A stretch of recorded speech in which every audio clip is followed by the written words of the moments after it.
Welcome back to my channel, or if you're new here, welcome to my channel. My name is Cassie, and today I am going to be going over some fall book recs. I think I have over 30 books to talk about today, so let's get into it. The categories include, we have some books that feature creepy kids. I mean, yeah, creepy kids. What's creepier than kids? No. What's creepier and scarier than creepy children, in my opinion? Nothing's scarier to me than creepy children in books, movies, life, etc. Anyway, witchy or witch adjacent books. That's another category. We also have just monsters, so vampires, ghosts, ghouls, and werewolves, whatever. We have a whole section for that. We also have weird skin crawl, like just gross section as well. We have a slow burn section that's going to be more lighter horror mystery. And then we also have cozy. We have a whole cozy section for you today. And manga. There will be a lot of graphic novels, but they're going to be sprinkled throughout. So I didn't do a specific graphic novel section. I kind of divided them up depending on what they're about. So here we go. Let's start with the cozy section. For the most part, this is all going to be low stakes generally. I think low stakes is dependent on the person, on what you think is low stakes. So, take that with a grain of salt. So the first book is Sheets by Brenna Thumler. I absolutely love this book. If you've been here even for a hot sec, you know I love this book. I've already talked about it in other videos. Basically what this is about, there is a ghost named Wendell who arrives at a laundromat, which is Marjorie Glatt's family laundromat. She's going through a lot of difficult times. She's in middle school, she's 13 years old, and a ghost shows up in her laundromat. He came from the land of the ghosts, and he stumbled upon all of her sheets and is having fun in her laundromat. And they kind of spark a friendship or also some difficult times together from there. But this is just the first installment in a now 3-book series. This is the first book, Sheets, then there's Delicates, and now Lights, which is the last book, and I just picked that up recently and I can't wait to read it, but I haven't gotten a chance to read it yet, unfortunately. But I highly recommend Sheets, and you'll see another book by Brenna Thumler on this list in a little bit. I think everyone's talked about it, but I can't not mention it, is Legends and Lattes by Travis Baldree. I did do this, I think, on audio last November or so, and this was like perfect just to put you in the mood for like coziness and like autumn, as far as just like wanting to hunker down with like a cup of tea or a cup of coffee and just relax and enjoy a good read. If you don't already know, Legends and Lattes is about an orc named Viv. She wants to put down her sword and she wants to open her own coffee shop, and it is sapphic, similar to Dungeons and Dragons if you like Dungeons and Dragons. It's got that vibe, and from there it's pretty cozy for the most part. There is a little bit of plot, I guess you could say, to it. It's not plotless, but if you're looking for just something cozy to read, especially like right now, it's raining outside, it's a little breezy, it's that kind of day, it feels like a fall day, then this is a good pick in my opinion. The next book in the cozy genre we're going to talk about is Anne of Green Gables. Now, Anne of Green Gables is a book that takes place year-round, but there's a very important quote and scene in Anne of Green Gables where they talk about October. One of the quotes, or the quote is, "I'm so glad I live in a world where there are Octobers." So, and this is very beautiful on this edition. There's Anne. So that is Anne of Green Gables. This was adapted by Mariah Marsden, illustrated by Brenna Thumler, who wrote the Sheets trilogy. So if you're interested in that, I recommend, or of course you can read the original novel by Lucy Maud Montgomery. Anne of Green Gables is about a girl named Anne who is adopted by a farmer and his sister, and they initially wanted to get a boy to help with the farm, but then they ended up with Anne kind of by accident, and then it's just kind of the journey of their life together, and I love it because it's an adoption story and I think it's beautiful. I did cry. It's one of the few books that has ever made me cry, truly cry, and I really, really recommend. If you like Anne with an E and you think that's cozy, then I think you should read the book.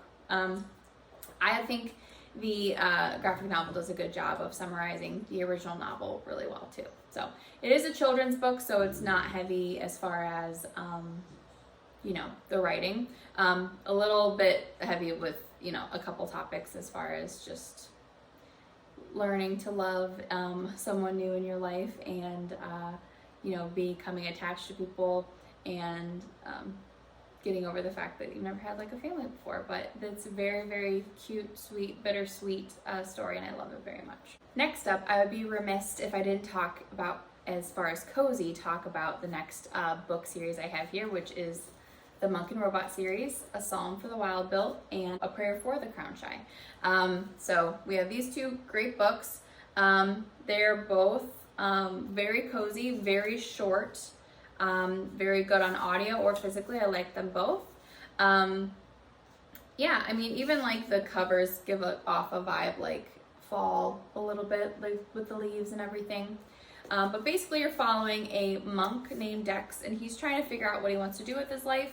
And slowly but surely he starts by switching his career path and trying to become a tea monk and making tea, which that makes it also very cozy. And he tries to make tea for other people and help people out. And then he discovers he wants to learn more about the wilderness around them. In this world, there were robots that lived alongside the people, but one day they decided to drop their tools and go into the wilderness on their own, and then the people just continue to do things without robots, and that's just how they've kept the peace ever since. But in this story, Dex comes upon one of those robots. It is very cute, very cozy. I just think they're really warm and cozy, so I recommend if you're looking for something along those lines. Okay, so the next cozy book I'm going to bring up is Lonely Castle in the Mirror, which is by Mizuki Sugimura. And it's translated by Philip Gabriel. But I just recently got a copy of this. You may have also seen like the pink copy with the girl with the wolf mask. Same book. This is the new copy that's come out recently, and the only one I could get my hands on, of course. So I just picked this up, and I just read this recently and absolutely loved this book, and it was a 5-star read. I recently did a vlog about this, so if you're curious, you can check that out. It just came up recently. But basically what this book is about, if you don't know, it is about a girl named Kokoro, and she is having trouble going to school. You don't really understand why, but she's having a lot of anxiety and has been saying she's sick and doesn't want to go. And then one day she's home alone from school, and she's in like middle school, and her mirror in her room starts to glow. She steps through, and on the other side she's in a castle where she meets a girl in a wolf mask who introduces her to 6 other kids who are also brought into this castle through their mirrors. They find out that they're going to be in this castle for the next, or they can come to this castle for the next 10 months or so. And in the meantime, they can search for a key, which will go to a wishing room, and they can make one wish. I will say that this is not as low stakes. I mean, one of the stipulations is if they're in the castle when they're not supposed to be, they could get eaten by a wolf. So that's kind of not super chill.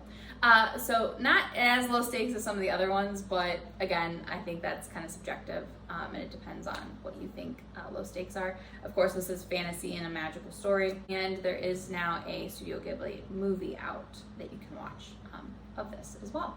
The next cozy books I want to talk about are a fantasy graphic novel series called The Tea Dragon Society by Kay O'Neill. The first book is The Tea Dragon Society, the second book is The Tea Dragon Festival, and the third book is The Tea Dragon Tapestry. I think of the three, the most autumnal, especially you can tell by the cover, is the third one, which is The Tea Dragon Tapestry. Sorry, I say that 5 times fast. You follow Greta, who stumbles upon a tea dragon, and from there she stumbles upon what becoming a tea dragon apprentice and the society of cultivating tea dragons is like. And tea dragons are cute little dragons that have different types of tea that grow off of their backs. It's very cute, very cozy, very low stakes. You learn a lot about the different people she meets and different characters. It is whimsical, it is fantasy, and very light. Very, very pretty. I wish I could show you the graphic novel so I could show you how pretty the illustrations are. I really recommend all three, but the third one was my favorite of the three books. So that's another cozy, very cozy suggestion. The next two books, which are also part of a series that I'm going to mention, are Garlic and the Vampire and Garlic and the Witch. These are by Bree Paulson. I hope more are coming out because I absolutely devoured these first two installments. What this is about is basically a village of vegetables who are living, breathing vegetables that talk. They have their own garden, and they live with a witch, and they're, you know, living their lives, and you're following the main character, Garlic, who is a very anxious little bulb. She very much likes to keep to herself and doing what she likes to do with her friend Carrot. But one day up the road, a vampire moves in, and all the vegetables are very nervous, and they choose Garlic to take care of the job because vampires hate garlic. So it's very cute. It's very just funny, very quick, light read. And then the second book follows the witch more. They're both very good. I think I like the first one a little bit more, but barely. I want to get my hands on these as well. They're very cute. I love the illustrations, and I think they're very perfect for fall. Okay, now we're going to switch over to the monsters section, which has a lot more books in it. The first book I want to talk about is Through the Woods by Emily Carroll. This is a graphic novel, but it is a collection of short stories. So there's different spooky, scary elements to this. There are, I think, 5 or 6 stories total in here.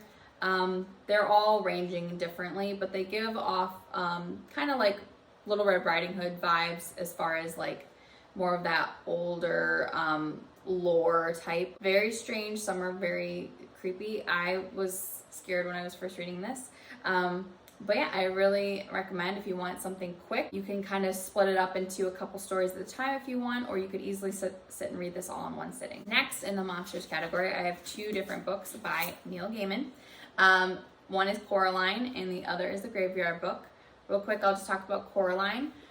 If you don't know what Coraline is about, where have you been? But I love Coraline so much. Oh, I have a bookmark in here. Oh, I forgot about this bookmark. Very cute. The quote says, "Fairy tales are more than true, not because they tell us that dragons exist, but because they tell us that dragons can be beaten." I love that. So Coraline is following a little girl named Coraline, and she's bored. She just moved to this house and she just wants something to do, and she ends up stumbling upon a key in a little room that's in her new house, and she goes through the door. So it's kind of another portal fantasy. And she discovers a whole other world like her own, but a little bit different. A lot of the neighbors are the same. There's a cat that's very cute and it talks. And she's being warned about this area, but she stays there. And she runs into her other mother, a mother that looks like her mother, but she has buttons for eyes. And without getting too deep into the plot, she has to be careful because she doesn't want to stay too long, or she may not be able to leave, and her eyes might not look like her eyes anymore. So it's a little dark. It is a middle grade, but it's dark actually, as far as if you really think about the premise of it. I love this. It's another really quick read, and if you do the audio version, you can have Neil Gaiman read to you, and who doesn't want Neil Gaiman to read to them, because Neil Gaiman has like the best British voice like ever. So I definitely recommend that. So that's the same for all of his books. The next book by him that I'm going to recommend in this category is The Graveyard Book. This one I didn't like as much, but I still want to recommend, especially because if you just want something that's very akin to the season. There's everything. There's ghost schools, vampires, I think everything you can imagine basically in this book as far as monsters are concerned.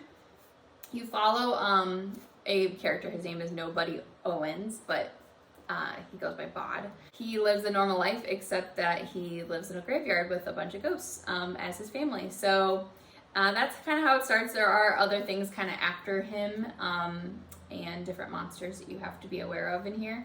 But that's the general premise without giving a lot away. I like to leave things up to you to find out. So those are two very good picks for this season. And then the next book is by T. Kingfisher. It's called The Hollow Places. This is the only T. Kingfisher I have read yet, but there are a lot of other books that I think would also probably be good for this time of year based on what I've heard about them that she has written.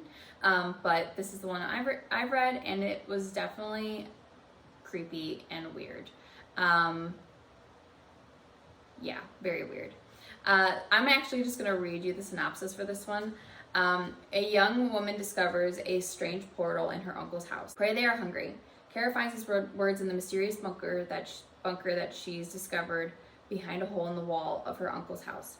Freshly divorced and living at home, Kara now becomes obsessed with these cryptic words and starts exploring the peculiar bunker, only to discover that it holds portals to countless alternate realities. But these places are haunted by creatures that seem to hear thoughts, and the more you fear them, the stronger they become. Yeah. I ended up reading this on audio, and it was really good. I actually organized my kitchen, and I just like flew through the audiobook, and I was just like I was just like cleaning shelves and like putting dishes away, and I was just like, what the F? Like, what the F? So yeah, if you want a book like that, The Hollow Places by T. Kingfisher. Another book that probably needs no introduction is Southern Book Club's Guide to Slaying Vampires, which is by Grady Hendrix. I read this last year. No, I read this 2 years ago. I read My Best Friend's Exorcism last year. I'd also recommend that one. I actually like the Southern Book Club's Guide better.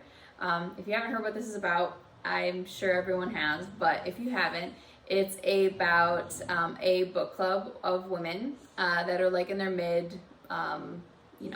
midlife, I guess, 40s, 50s, and they are reading about like true crime. And then a man comes to town and they suspect that he is a vampire. And yeah, there's a lot. It's weird. It takes some turns. There's a lot of weird elements, but there's a lot of people that are going, like kids and people that are going missing or having deaths. And so they start to kind of group together and figure out what's going on. The next monster book I'm going to recommend is another graphic novel. It's called Squad, and it's by Maggie Takuta Hall. This is pretty easy to just sum up real quick. It's like Mean Girls. It's like it's a new girl coming to a new school, and she gets involved in a clique. But in this case, she finds out that they are werewolves. So, yeah, that's the whole premise. I thought it was good.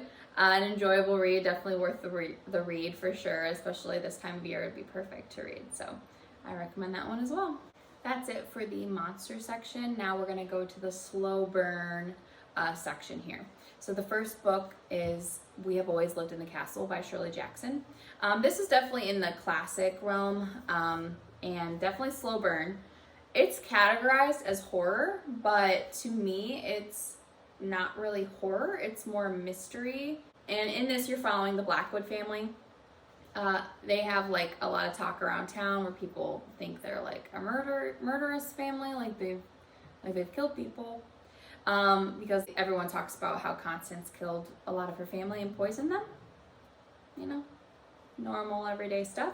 But anyway, and then a member, like a distant cousin, comes to town and visits with them.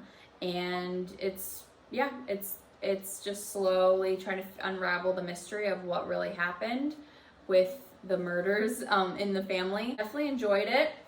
I think I gave it 4 stars when I read it. It is a slower burn, so I don't know if it's going to be for everyone, but it's not scary. I know that she's written other stuff like Haunting of Hill House that everyone says is like scary. Of course, they've made adaptations of that are very scary and known to be very scary, but this isn't scary. So it is categorized as horror, but I don't think it's horror. So, but if you're just looking for a nice slow burn mystery, then I recommend this one. The next book I recommend for this category is The Ghost in the House by Sarah O'Leary. I first heard about this on the podcast Books Unbound, and I had to get my hands on it. I had to order it on Amazon, which I don't like to do, but this is a Canadian book and you can't get it in the States. So if that's something you're interested in, just know that. It's pretty short. I read it in like 2 sittings. It was really quick because the pages are really spaced out quite a bit too. But it was just a quick read. It is a slow burn though. I'm actually going to read you the synopsis so you can know as much or as little as it gives you. Everything in Faye's life is perfect. Living in the house she dreamed of as a child, married to a man she loves, and planning her life as an artist. Her life seems full of possibility. Then late one night, Faye realizes that something has gone wrong. Things have altered in the house, and somehow time and Faye's husband, Alec, seem to have gone on without her. Faye, who thought her life was on the verge of beginning, finds it has abruptly ended, and she comes to learn that sometimes the life you grieve may be your own. This is definitely much more of like a literary take on a ghost story. But I loved it and I gave it 5 stars when I read it, so I highly recommend this one. I think it's really good. The final slow burn book that I'm going to mention is Mexican Gothic by Silvia Moreno Garcia. It starts off by the main character, Noemi. She is getting concerned about her cousin. She's getting some really weird, kind of cryptic letters from her cousin who just got married to this man. They've never met him. So she gets concerned. She goes off and visits at the home they live in. And things are not what they seem. She can tell something's off, so she stays there with them. But there's just parts about the house is creepy, disturbing, and she starts to get kind of sucked into the madness of it all as well. I do think it's worth the read. I wasn't blown away by this. I think I gave it like 3.5 stars, but a lot of people love it, and I'd still recommend it highly to people because if that's the vibe you're looking for, then you'll probably really like it. Typically, slow burns aren't as much my thing, but like I just said with the Ghost in the House, sometimes they work great for me. So that one just didn't as much, but the other one did. We're gonna go to the next category. I'm just gonna switch here to manga for a little bit. Manga I want to talk about first is The Promised Neverland. These are books 2 and 3 in the series, so I don't own them. These are from the library, but I've read the first 3 books in the series now, and I'm working my way through them, hoping to read them all. There's 20 books total, and there is an anime as well, but I've heard that it's different than the book series and that people prefer the book series, so I'm reading the manga. Without giving too much away, because I think there's a huge plot point in the first book that will just spoil things for you. Basically, there is a orphanage in this called Gracefield House, and you're following the main characters Emma, Norman, and Ray for the most part. There are also a lot of other side characters because there's like almost 40 children that live at Gracefield House. Together, you're just seeing their life and how they're just living together. They take tests, they clean, they do chores, they play tag. They know they can only stay on the grounds and they can't go too far one way or the other, and they just have always followed those rules.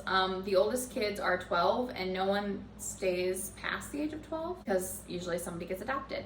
That's the goal. They want to get adopted, but that might not be the best route, actually. They learn something rather sinister about the adoption process. So I'm just going to leave you with that. It is fantasy, it is horror, and it's my favorite manga series. I mean, I've read a good amount of manga at this point, and this has been my favorite series, bar none. So I'm so excited to keep reading. The next manga series I'm going to recommend is The Girl from the Other Side. Really good for the fall vibes. Definitely more slow burn.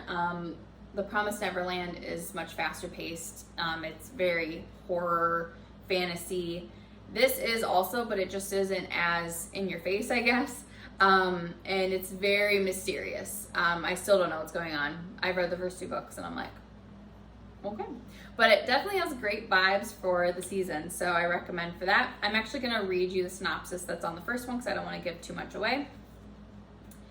So it says, once upon a time, in a land far away, there were 2 kingdoms. The outside, where twisted beasts roamed that could curse with a touch, and the inside, where humans lived in safety and peace. The girl and the beast should never have met, but when they do, a quiet fairy tale begins. This is a story of 2 people, one human, one inhuman, who linger in the hazy twilight that separates night from day. So that's just the basic, very basic synopsis, because I just think this is one that's fun to kind of just read and enjoy and take in for what it is, but very fairy tale like it said, but with some darker undertones, and really pretty. I like how it's the graphics are. It's very simple, to be honest. You can see better on this one, but there's the beast and there's the little girl. Yeah. So that's another manga. If you're looking for a manga to get you in the fall spirit, I recommend The Girl from the Other Side. The next category I'm going to talk about is the witchy section, or witch adjacent is what I'm calling it, because they're not all about witches specifically, but it gives off the witch atmosphere or vibes. The first one, again, I don't think needs an introduction. It's very popular right now, is called A Very Secret Society for Irregular Witches by Sangu Mandana.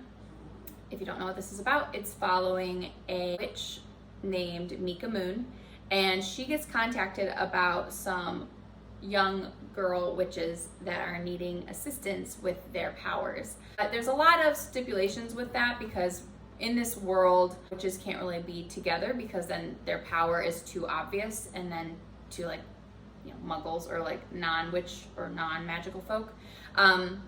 So they're not really supposed to be together. There is a romance element to this book, so if you're looking for like a fantasy romance, this is a good one, because there is like a librarian caretaker at this home where she is going to help out. His name's Jamie, and sounds really beautiful. I mean, I don't know. I mean, he just sounds really like he would be really beautiful. A little bit of love in the air, so to speak. So if you're interested in that, I recommend. So that's probably one of the only books, unfortunately, on this whole list with like romance, much romance to it, unfortunately. But we're not looking for romance in October. We're looking for scares and thrills and creep factor and fall leaves. Right? No, I don't know. You can read romance right now if you want. I never feel like reading romance in the fall. I think it's better for winter or summer. I don't know. I don't make the rules. That's just how my brain works. But if you wanted a romance, there it is. That's pretty much the only one you're going to get. All right, next one. Next book I'm going to suggest for this category is The Grace Year by Kim Leggett. Again, witch adjacent. How I would describe this book is like The Village by M. Night Shyamalan. If you like that vibe, this is the similar vibe. It's often compared to The Hunger Games or Handmaid's Tale, which I can definitely see as well, because it's very dystopian. When girls turn the age of 16 in this village or town, they're supposed to go out into the wilderness for about a year and try to get rid of their magic, because they believe that there is magic in women when they turn the age of 16. So they go away for what they call the Grace Year, and they're just on their own, and there are monsters and things in the forest, and they're being kept enclosed in an area in the forest, and then they can come back if they survive. They can come back and then they'll get a job and a husband. But it does take place all year round, so it's not just taking place in autumn or anything. I think I did read this actually in October 2 years ago, and I flew through it. There's some romance in this one too. I just realized. So there you go. We got 2 romance recs, but neither are like straightforward, just romances. But I love this book so much. It was 5 stars and my favorite read for the year of 2021. And yeah, I mean, I love this so much. So I honestly want to reread it. I'm convincing myself right now to reread this one. So you might hear about that soon. The next book I'm going to recommend for this category is The Ocean at the End of the Lane by Neil Gaiman. This isn't directly a witch book, but there are definitely elements in here that are witchy or witch adjacent, like I mentioned. So I want to put it in this category. I just think it's good for the season though. I think this could be a good summer read too, because I just think some of the descriptions are summery at times. So it's not, I don't think it's set in fall, but if you're just looking for something with that eeriness to it, I recommend this. This is a middle grade also, but again, very dark, so it doesn't feel like a middle grade, if that makes sense. And this is also one I don't want to give too much away. There are certain characters in this book that remind you of witches, or that might be witches, so that's why I'm putting it in this category. I'm just going to read you the synopsis really quick, so you get a gist of what it's about without knowing what it's about, if that makes sense. Okay. A middle-aged man returns to his childhood home to attend a funeral. Although the house he lived in is long gone, he is drawn to the farm at the end of the road, where when he was 7, he encountered a most remarkable girl, Letty Hempstock, and her mother and her grandmother. He hasn't thought of Letty in decades, and yet as he sits by the pond, behind the ramshackle old farmhouse where she once lived, the unremembered past comes flooding back. It is a past too strange, too frightening, too dangerous to have happened to anyone, let alone a small boy. This again is almost feels like a fairy tale when you're reading it.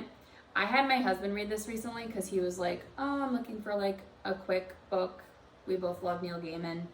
And I said, did you read this yet? Because I've been telling you to read it. And he's like, no. And so he read it and he loved it. So I really recommend it. It's, I think, good for this time of year just because of the eeriness, the creepiness, the undertones you're getting during this. But I don't want to give you any other clues. But there is a bit of a monster situation. I can't even describe what it is, but in this, so that might help you to pick this up for this time of year. Another book that I think really needs no introduction is Kiki's Delivery Service. This book was originally written by Eiko Kodono, but you may know it as a Studio Ghibli movie that is very popular. I have read the book. I just got this picture book actually for my birthday from my husband. He just gave it to me yesterday. So this was perfect because I was going to film this today and I didn't have a copy. But this is just the picture book version, which is based on the movie and has all of the like pictures and things from in the movie in it. So that's cool. If you don't know what Kiki's Delivery Service is about, where have you been? I'll do a quick synopsis though, for your sake. Hi Peter. Okay. Kiki's Delivery Service is about a young witch named Kiki who has to go off on her own because it's totally a rite of passage type of thing to have the witches when you become a certain age to go find your own calling, find your own town to help. And they're all just about helping people and figuring out what your like specialty is with your magic. And that's the premise. And then she stumbles upon a town that she likes and people she meets and she helps them. It's just super cozy. Honestly, this could have been in the cozy category. It has pretty low stakes in this as well, but she meets some cool people and she has a really cute black cat named Gigi. Kiki and Gigi. So yeah, I highly recommend this one. It is so cute. And then just go ahead and read the movie go ahead and watch the movie while you're at it. Do us all a favor, please. They're on HBO Max, so. And then just go ahead, and watch Howl's Moving Castle and Spirited Away and Ponyo and all of them. I mean, they're all good, so get on it. Next category is the weird, unsettling, kind of gory, dark skin crawl section. Because I don't know what else to name it. That's a long title. It's a working title.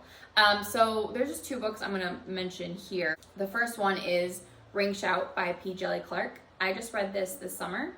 It was very good. I'm going to read you the synopsis on this one too because I'm being lazy at this point. We have done so many books and I'm just getting used to this and there are like 4 or 5 more left, so we can do it. In America, demons wear white hoods. In 1915, The Birth of a Nation, which is a movie, cast a spell across America, swelling the clan's ranks and drinking deep from the darkest thoughts of white folk. All across the nation they ride, spreading fear and violence among the vulnerable. They plan to bring hell to earth, but even Ku Kluxes can die. Standing in their way are Maurice Bourdeau and her fellow resistance fighters. Armed with blade, bullet, and bomb, they hunt their hunters and send the clan's demons straight to hell. But something awful's brewing, and the war on hell is about to heat up. There are, I think there's 3 main black women who are fighting these demons that actually look like Ku Kluxes. So Ku Klux Klan is in this, but there are some that become like so evil they actually turn into demons. and then they have to try to like kill them off and banish them. Pretty major stakes on this one. Definitely wouldn't be in my cozy low stakes section. That's for sure. If that's something that sounds interesting to you, I recommend it. But it's not going to be for everybody. The next very weird, very skin crawly book in this section is Tender as the Flesh, which is by Augustina Bazterrica.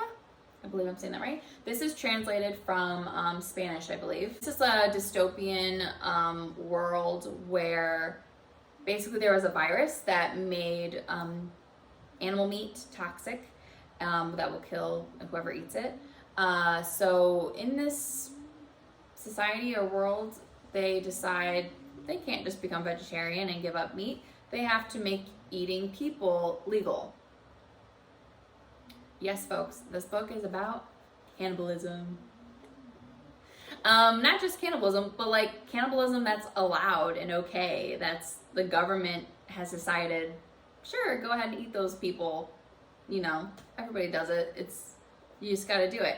But it's a very different world because animals are like not around anymore. You're following a main character who actually works at a processing plant that used to be for pigs and now is for people. But this has been in his family his whole life, and he's been slaughtering animals. Now he's in it with people. Again, this is not gonna be for everybody. This was pretty effed up in a lot of ways. I mean, I'm just thinking of some scenes in here. I mean, it's just the inhumaneness of it and the brutality of it is rough. On top of the fact that what it's about, and that people are just eating other people, and that some people are lesser than others, and that some people are branded and kept in cages and used to then be slaughtered and eaten, and others get to eat those people. So yeah, I was enjoying this one. I think I gave it 3.5 stars. It is a short book. I think it kind of pacing wise slowed down a bit for me in like the middle, but the ending was good. Messed up, but I liked the ending, so that really like boosted it for me closer to a 4-star. Yeah, not for everyone. I don't recommend this to just anyone. If any of that sounded appealing to you, I mean, as appealing as cannibalism can sound, yeah, this is the horror for you. The final category is creepy kids. It really needs no introduction. It's just creepy kids. Creepy kids. I mean, nothing scares me more than creepy kids. I mean, am I right? I don't, does anyone agree? Creepy kids, man. They get ya. So, let's talk about some creepy kids. The first book in this section I'm going to talk about is Fever Dream by Samantha Schweblin. I just read this summer. I would say it's, as far as the vibes of the season, it feels more summery. But if you're looking for a quick, fast-paced, creepy kid book, this is it. I got it right here for you. Without giving too much away with this, again, I don't want to spoil too much with this one, especially because it is so short. A mother and son go down to a stream near their house to retrieve a horse that got loose. And the mother lets go of her son to get the horse. And a lot of things unfold from there. You kind of flip back and forth with the timeline, where you then see a little kid and a woman in a hospital, and they're trying to figure out what happened and how we got to this point in the hospital and what happened in the past to lead to this point, which starts with the stream and the horse situation. The kid that's talking at the hospital is very creepy. Like the fear of losing your child or something happening to them that's going to be harmful or hurt them, and trying to do everything in your power to keep them safe, but you can't. I mean, you just can't always do that. I mean, things happen, unfortunately, but that's cynical and terrible. But that's the premise here. And hi, Peter.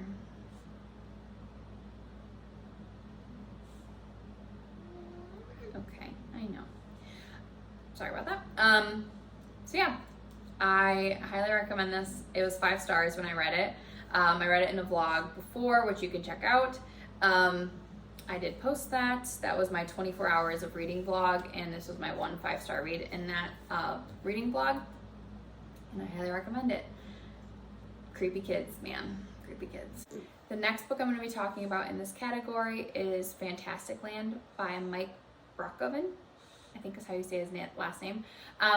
This book is about a theme park, a roller coaster park that is in Florida. A hurricane hits the area, and everyone that is in the theme park that stayed, a lot of the employees are teenagers and stayed behind because that was part of their protocol.